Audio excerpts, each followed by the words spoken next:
भाग एक। जवाब तुम्हारे दिल में है। कभी सोचा है एक सवाल किसी से इतना प्यारा कैसे हो सकता है कि जवाब से ज्यादा सवाल ही तुम्हारे दिल में घर कर जाए। अमीर खुसरो की पहेलियां ऐसी ही है।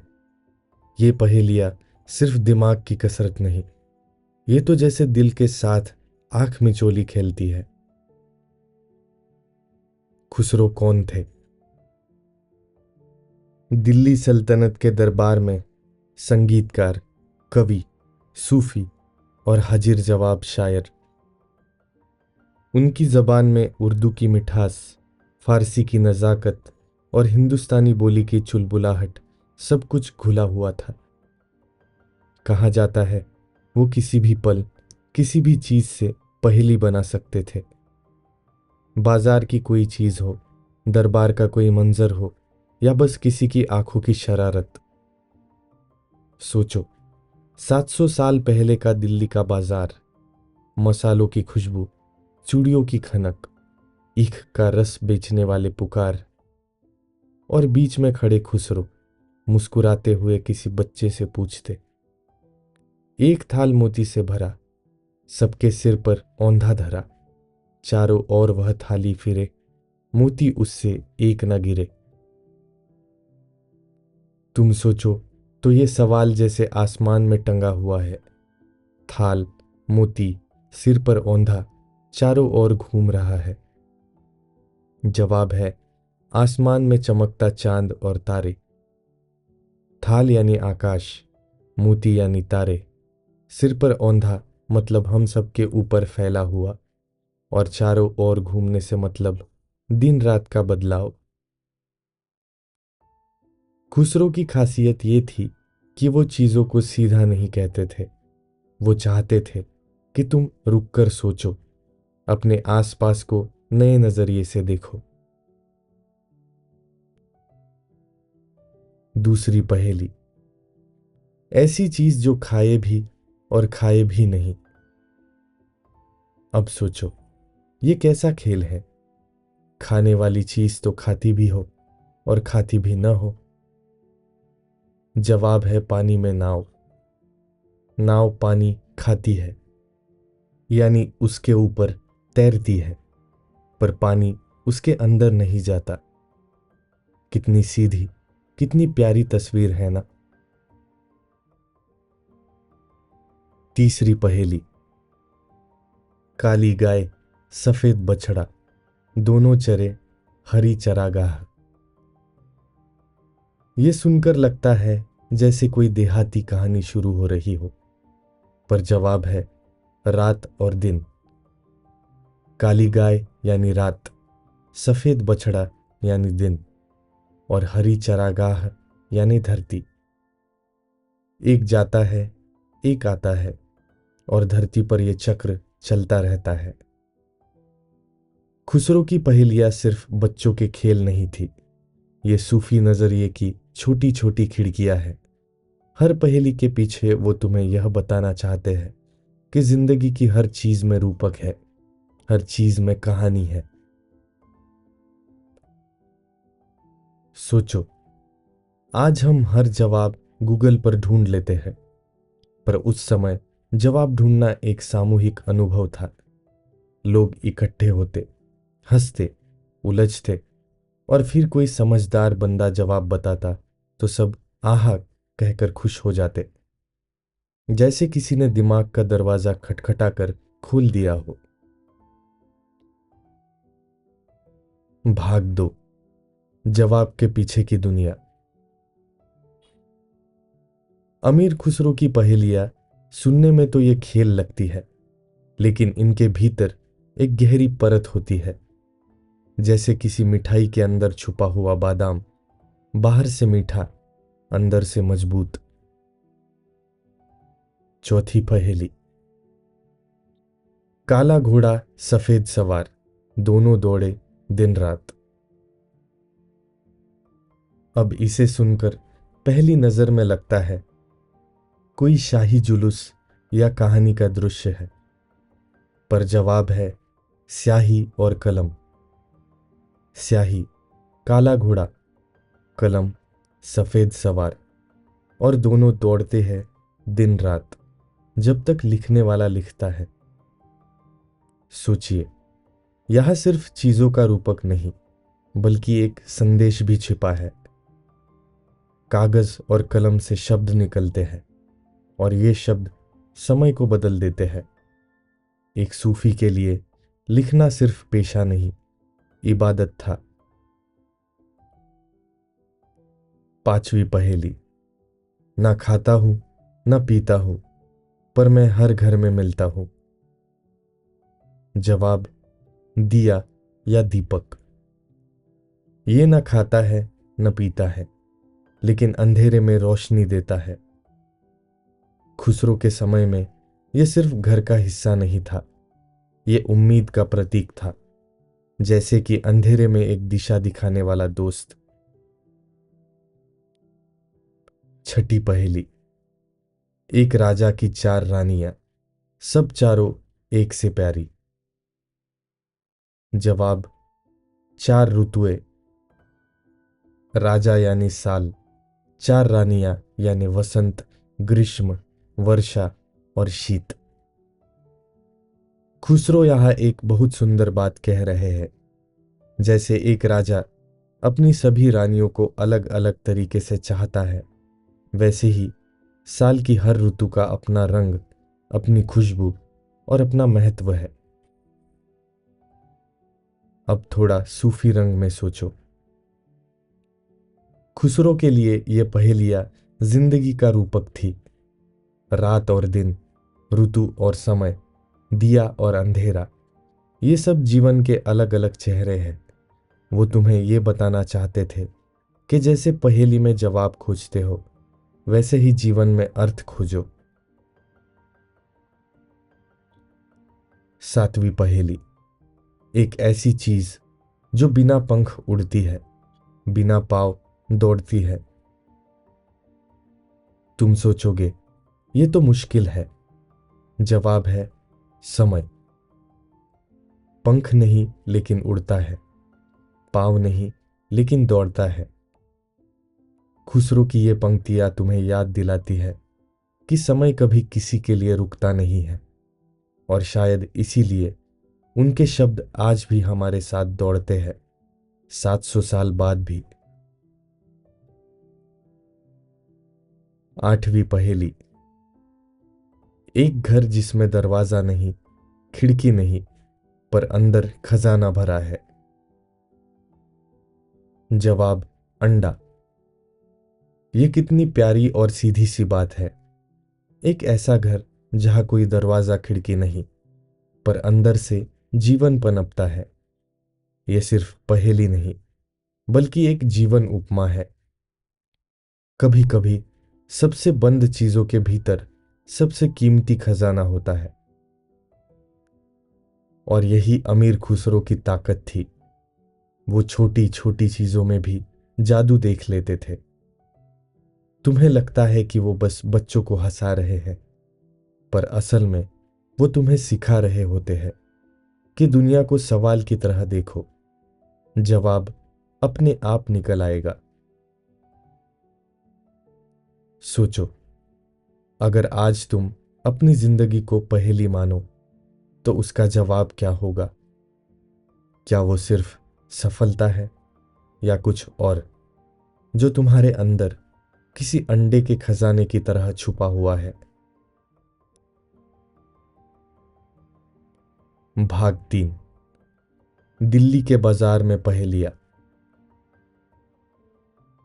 सोचो, तुम 13वीं सदी के दिल्ली के चांदनी चौक जैसे किसी बाजार में खड़े हो। चारों तरफ मसालों की खुशबू, रंग बिरंगी चूड़ियां, इत्र की शीशियां और चटखारे लेते लोग। बीच में एक बुजुर्ग सूफी, अमीर खुसरो, अपने चारों ओर भीड़ इकट्ठी किए मुस्कुरा रहे हैं। हाथ में शायद बस एक रुमाल है, लेकिन दिमाग में 100 सवाल तैयार। 9वीं पहेली। ऐसी कौन सी चीज है जो एक बार टूट जाए तो कभी नहीं जुड़ती? भीड़ में एक लड़का झट से बोल देता है, कांच। खुसरो हंसकर कहते हैं, सही, पर यह तो आधा जवाब है। असल जवाब है विश्वास या भरोसा। कांच भी टूट जाए तो जुड़ सकता है, पर भरोसा टूट जाए तो उसका निशान हमेशा रह जाता है। ये पहेली जैसे सीधे दिल में उतर जाती है। खुसरो के लिए जिंदगी के सबक भी पहेलियों में छुपाए जा सकते थे। 10वीं पहेली। एक ऐसा फूल जो कभी मुरझाता नहीं। लोग सोचते हैं गुलाब, कमल। खुसरो हंसकर कहते, मुस्कान। ये फूल होठों पर खिलता है और दिलों में अपनी महक छोड़ देता है। ये मुरझाता नहीं, बस एक से दूसरे तक जाता रहता है। 11वीं पहेली। 4 भाई है, एक घर में रहते हैं, न बाहर जाते हैं, न एक दूसरे से मिलते हैं। जवाब, टेबल के 4 पाए। खुसरो की ये आदत थी कि वो बाजार में पड़ी रोजमर्रा की चीजों को उठाकर खेल बना देते थे। एक पल के लिए सोचो, तुम्हारे घर में कितनी चीजें हैं जो किसी कहानी की तरह देखी जा सकती है अगर तुम उनका रूपक खोजो। 12वीं पहेली। ऐसी कौन सी चीज है जो जितना खींचो उतनी लंबी होती जाती है, लेकिन छोड़ो तो सिकुड़ जाती है। भीड़ में कोई कहता, रबर। खुसरो मुस्कुराते, रबर तो बाद में आया बेटा, जवाब है धागा। ये पहेली हमें सिखाती है कि कुछ चीजें जितना खींचो उतनी बढ़ जाती है, पर अगर खींचना छोड़ दो तो अपनी असली हालत में लौट आती है, जैसे इंसान की आलस या मेहनत। 13वीं पहेली। ऐसी कौन सी नदी है जिसमें पानी नहीं बहता? जवाब, नक्शे की नदी। ये सुनकर बाजार हंसने लगता, लेकिन अंदर ही अंदर लोग सोचते, कभी कभी चीजें असली लगती है पर होती सिर्फ नकल। और यही जीवन का एक सच्चा पहलू है। खुसरो की पहेलियां तुम्हें सिर्फ हंसाती नहीं, वो तुम्हारे सोचने का तरीका बदल देती है। वो तुम्हें सिखाती है कि कैसे किसी साधारण चीज में भी एक जादुई पहलू खोजा जा सकता है। और शायद सबसे बड़ा सबक यह है, जिंदगी में सवाल पूछने से मत डरो, क्योंकि कभी कभी जवाब से ज्यादा सवाल ही तुम्हें एक नए रास्ते पर ले जाता है। भाग 4, शरारत और तंज। अमीर खुसरो की कुछ पहेलियां सीधी सादी थी, कुछ गहरी और आध्यात्मिक, लेकिन कुछ बिल्कुल शरारती, जैसे किसी दोस्त का हल्का सताना। ये वो पहेलियां थी जो सुनने वाले को हंसाते हंसाते सोचने पर मजबूर कर देती थी। 14वीं पहेली। ऐसी कौन सी चीज है जिसे जितना धो उतनी ही गंदी हो जाती है? भीड़ में लोग उलझ गए, कपड़ा, हाथ। खुसरो मुस्कुराए, पानी। जितना धो उतना उसमें गंदगी उतरती है, पर पानी फिर भी पानी ही रहता है। यह जैसे एक हल्का तंज भी था। इंसान भी कभी कभी जितना साफ दिखने की कोशिश करता है उतना अपने भीतर की गंदगी उभार देता है। 15वीं पहेली। ऐसी कौन सी चीज है जो तुम्हारी भी है पर लोग उसे तुमसे ज्यादा इस्तेमाल करते हैं? जवाब, तुम्हारा नाम। यह सुनकर पूरा मजमा ठहाका लगाता, लेकिन कहीं ना कहीं ये सच्चाई भी लगती। तुम्हारा नाम तुमसे ज्यादा दूसरों की जुबान पर होता है। 16वीं पहेली। ऐसी कौन सी चीज है जो ऊपर से सफेद, अंदर से हरी और दिल लाल? जवाब, तरबूज। सीधी सी पहेली, लेकिन इसके पीछे खुसरो की खेली हुई नजर थी। उन्होंने बाजार में बिकती किसी चीज को ही काव्य की तरह पेश कर दिया, और ये उनकी खासियत थी, रोजमर्रा की चीज को भी कविता बना देना। 17वीं पहेली। ऐसी कौन सी चीज है जो उल्टा लिखो तो खाने की चीज बन जाए? जवाब, राम। उल्टा लिखो तो मार।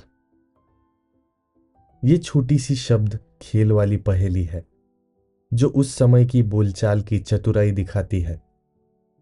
खुसरो को शब्दों से खेलना बहुत पसंद था, जैसे बच्चों का खेल, पर उसमें सूफी की नजाकत। 18वीं पहेली। ऐसी कौन सी चीज है जिसे तुम देख नहीं सकते लेकिन सबको दिखती है? जवाब, तुम्हारी पीठ। ये सुनकर सब हंस पड़ते, लेकिन भीतर से ये हमें याद दिलाती है, कभी कभी जो दूसरों को साफ दिखता है वो खुद हमें नजर नहीं आता, जैसे हमारी आदतें, हमारी गलतियां।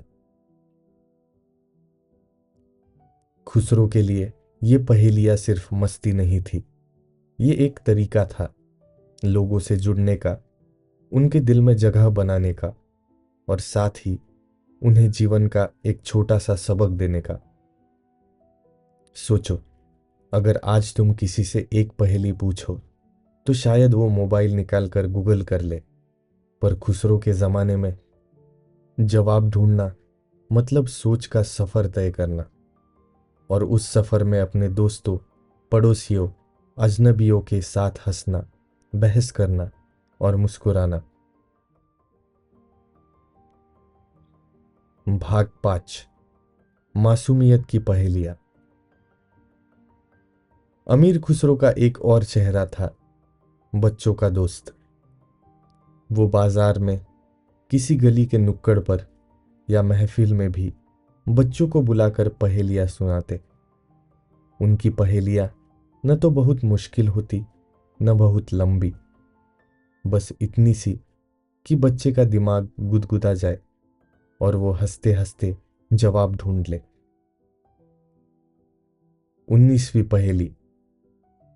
चार कोने, बीच में रोटी, खाने वाला चारों ओर बैठा। जवाब, चूल्हा। चार कोने यानी चूल्हे के पाए, बीच में रोटी यानी तवा पर पक रही रोटी, और खाने वाले यानी आग की लपटें जो चारों तरफ से उसे चाट रही है। ये पहेली सुनकर बच्चे हंस पड़ते, लेकिन उनके दिमाग में चूल्हे की तस्वीर बैठ जाती। 20वीं पहेली। छोटा सा घर, दरवाजा नहीं, खिड़की नहीं, पर अंदर रंग बिरंगे कपड़े। जवाब, गन्ने की गांठ में छुपी शक्कर। नहीं, असल में ये आम की पहेली है। छोटा सा घर यानी फल का छिलका, और अंदर गूदे में लिपटा रस, पीला, नारंगी, लाल। खुसरो बच्चों को इस तरह फल और खाने पीने की चीजों से जोड़ते, ताकि वो खेल खेल में सीखे और याद रखे। 21वीं पहेली। माँ बाप खड़े, बेटा बैठा, तीनों मिलकर पानी पीते। जवाब, कुआं, बाल्टी और रस्सी। माँ बाप यानी कुएं के किनारे, बेटा यानी बाल्टी, और तीनों मिलकर पानी पीते, मतलब पानी खींचते। ये सुनकर बच्चे गांव की तस्वीर अपने मन में बना लेते, और शायद इसलिए ये पहेलियां पीढ़ी दर पीढ़ी जिंदा रही। 22वीं पहेली। ना पाँव ना हाथ, फिर भी रोज चलता है। जवाब घड़ी। उस समय जल घड़ी या रेत घड़ी, ये बच्चों के लिए समय का पहला परिचय था और उनके लिए ये जादुई था कि बिना पैर हाथ की भी कोई चीज चल सकती है। 23वीं पहेली। काले कपड़े में लिपटा रोशनी का सोना। जवाब दीपक की बत्ती। काले कपड़े यानी बत्ती का जलता हिस्सा और रोशनी का सोना यानी उसकी लौ। बच्चों को ये पहेली सुनाकर खुसरो उन्हें सिखाते कि छोटी चीज भी अंधेरे को रोशनी में बदल सकती है। खुसरो के लिए बच्चे सिर्फ मजाक के साथी नहीं थे, वो भविष्य थे। उनकी पहेलियों में खेल, ज्ञान और जीवन की सादगी तीनों का संगम था। सोचो, आज भी अगर हम बच्चों को ऐसी पहेलियां सुनाएं तो शायद मोबाइल स्क्रीन से उठकर वो भी अपनी कल्पना में रंग भरे। भाग 6। दरबार की पहेलियां। अमीर खुसरो सिर्फ बच्चों और आम लोगों के शायर नहीं थे, वो दिल्ली सल्तनत के दरबार के नगीने थे, जहां राजा, वजीर, कवि और फकीर एक साथ बैठते थे। वहां खुसरो अपनी पहेलियों से माहौल को हल्का भी करते और नुकीला भी। इन पहेलियों में हंसी तो होती थी, लेकिन साथ ही तंज भी। ऐसा तंज जो सीधे दिल में चुभे पर सामने वाला नाराज ना हो। 24वीं पहेली। ऐसी कौन सी चीज है जो जितनी ऊपर जाती है उतनी नीचे आती है और जितनी नीचे जाती है उतनी ऊपर आती है? जवाब राजनीति की कुर्सी। खुसरो का इशारा साफ था। सत्ता की दुनिया में जो ऊपर चढ़ता है कभी ना कभी नीचे भी आता है, और जो नीचे है वो भी कभी ऊपर पहुंच सकता है। दरबार में ये सुनकर हंसी भी आती और लोग सोचते भी। 25वीं पहेली। ऐसा कौन है जो बिना बोल के हजारों को हंसा देता है और कभी कभी रुला भी देता है? जवाब सोने चांदी के सिक्के। बिना बोले भी ये दिल जीत लेते हैं और कभी कभी दिल तोड़ भी देते हैं। ये दरबार के व्यापारियों और अमीरों के लिए हल्का सा चुटकुला था, पर साथ ही एक सूफी चेतावनी भी कि दौलत की मोहब्बत में इंसान का दिल बदल जाता है। 26वीं पहेली। एक राजा के पास सब कुछ है, फिर भी वो भूखा है। जवाब ताज। राजा के पास दौलत, सत्ता, महल सब है, पर ताज हमेशा नए सर की तलाश में रहता है। खुसरो का ये तंज उस समय की सत्ता की अस्थिरता पर था कि राज सिंहासन कभी किसी का स्थायी नहीं होता। 27वीं पहेली। ऐसा कौन है जो जितना बूढ़ा होता है उतना ही कीमती हो जाता है? जवाब तजुर्बा या अनुभव। ये सुनकर दरबार में बुजुर्ग, वजीर और विद्वान हल्के से मुस्कुराते और नौजवान सोच में पड़ जाते, क्योंकि खुसरो ने बिना उपदेश दिए एक जिंदगी का सबक दे दिया। 28वीं पहेली। ऐसी कौन सी चीज है जो राजा और फकीर दोनों को एक जगह लाती है? जवाब मिट्टी। ये सुनकर महफिल में एक पल को सन्नाटा छा जाता। खुसरो के इस जवाब ने सभी को याद दिला दिया कि चाहे सत्ता कितनी भी बड़ी हो, अंत में सबको एक ही मिट्टी में मिलना है। खुसरो की दरबारी पहेलियां दरअसल बुद्धिमानी की परीक्षा थी। राजा से लेकर आम आदमी तक हर किसी को इनसे कुछ ना कुछ सीखने मिलता, और यही उनकी सबसे बड़ी कला थी, तुम्हें हंसाना, सोचने पर मजबूर करना और सिखाना, वो भी बिना किताब खोले, बिना भाषण दिए। भाग 7। वो पहेलियां जो अमर हो गई। अमीर खुसरो की कुछ पहेलियां ऐसी है जो 700 साल बाद भी जिंदा है। ना किताबों में कैद, ना सिर्फ महफिलों तक सीमित। ये तो जैसे हवा की तरह फैल गई, गांव गांव, गली गली, बच्चों की जुबान से लेकर बुजुर्गों की स्मृतियों तक। इनमें शब्दों का जादू और लय का खेल ऐसा है कि ये गीत जैसे लगती है, और शायद इसी वजह से ये पीढ़ियों तक याद रह गई। 29वीं पहेली, सबसे पॉपुलर। एक थाल मोती से भरा, सबके सिर पर औंधा धरा, चारों ओर वह थाली फिरे, मोती उससे एक न गिरे। जवाब, आसमान और तारे।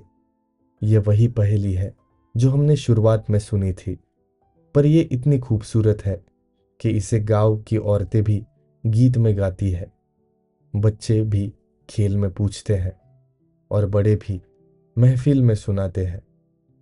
इसमें एक ऐसा चांद तारा वाला जादू है जो कभी पुराना नहीं होता। काली दुल्हन, सफेद घूंघट, माथे पर सितारों का चांद।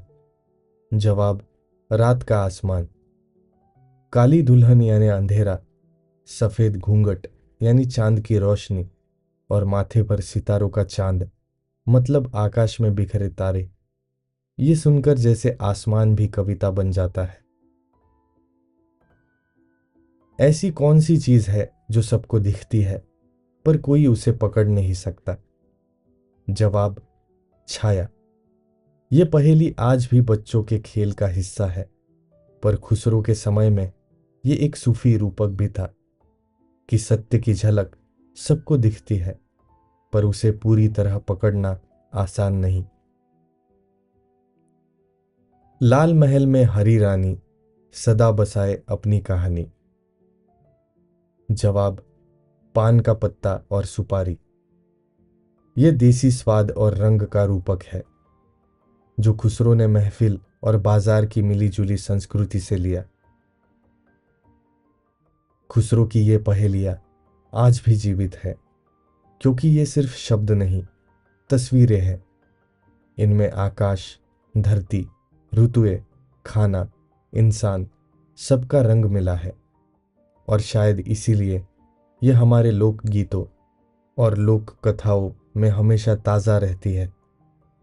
सोचो, तुम्हारी जिंदगी में कौन सी पहेली है जिसका जवाब तुमने पा लिया है, और कौन सी ऐसी है जो आज भी अनसुलझी है? भाग 8, पहेली से परे। हमने इस सफर में अमीर खुसरो की दर्जनों पहेलियां सुनी, कुछ आसान, कुछ कठिन, कुछ हंसाने वाली, कुछ सोच में डालने वाली। लेकिन सच कहूं, खुसरो की असली ताकत इन जवाबों में नहीं थी। उनकी ताकत थी सवाल पूछने की कला। खुसरो जानते थे कि इंसान जवाब पाकर भूल जाता है, पर सवाल उसे जिंदा रखता है। वो चाहते थे कि लोग अपने चारों ओर देखें, रात के आसमान में चांद तारे देखें, कुएं की बाल्टी में कहानी देखें, और अपने रोजमर्रा के कामों में कविता देखें। उनकी पहेलियां तुम्हें सिखाती है कि जिंदगी में हर चीज के दो पहलू होते हैं। जो तुम देख रहे हो वो सिर्फ बाहरी रूप है, असली बात उस रूप के पीछे छुपी है। सोचो, एक दिया जिसकी लौ हमें रोशनी देती है, उसका असली मकसद सिर्फ जलना नहीं, बल्कि अंधेरे को मिटाना है। एक अंडा जो बाहर से साधारण है, उसके भीतर पूरा जीवन पल रहा है। एक छाया जो दिखती है पर पकड़ी नहीं जा सकती। वो हमें याद दिलाती है कि हर चीज हमारी पकड़ में नहीं है।